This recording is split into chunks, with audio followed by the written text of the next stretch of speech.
Let's close an ear warmer.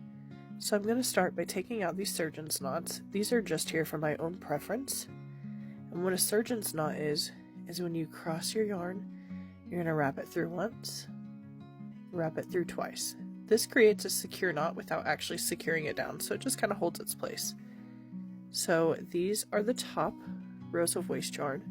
These two are the bottom. So what we're going to start doing is taking the bottom, we're going to pull them up, so that way we can see these two loops right here.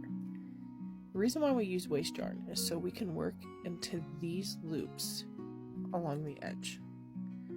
We're going to insert our hook into both of those loops. We're going to grab our long tail from our ear warmer. We are going to yarn over and pull through both loops.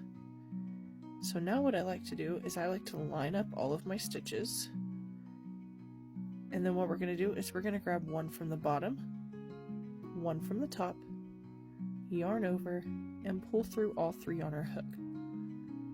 Go to the next, one from the bottom, one from the top, and pull through all three on the hook.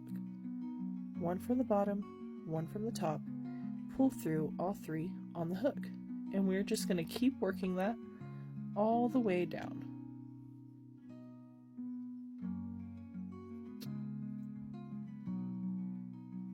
When we get to the end of the row, you should have an even number of stitches left. I have 4, so I'm going to do these 2. I'm going to do my last 2. There's one on the bottom, one on the top. And then to complete this, I'm going to yarn over and pull all the way through. To remove the waste yarn with the ripcord method, I'm going to insert my hook into the one row of red yarn on the opposite end of my tails, and I'm just going to pull that completely out. Once you do that, this completely releases, and you have a nice, beautiful seam for your ear warmer. The other side is a little bit different, so you're going to start the same way by grabbing your tail and your last ripcord, and you're going to pull up, and you're going to see these loops right here.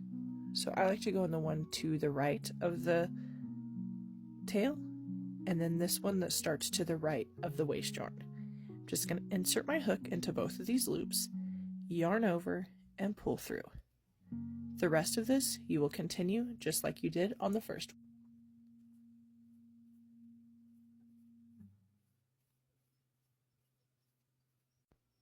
Once again, when you get to the bottom of the row, you want to make sure there's an even number of stitches. So we're going to insert into our last 2, pull through all 3, and then yarn over and pull through the tail. Waste yarn tails are on this side, so we're going to start by grabbing the ripcord, pulling it all the way out, and the donut just comes off. I hope this helped you guys a lot. This gives you a nice stretchy edge for your ear warmers. This is also really good for fingerless gloves.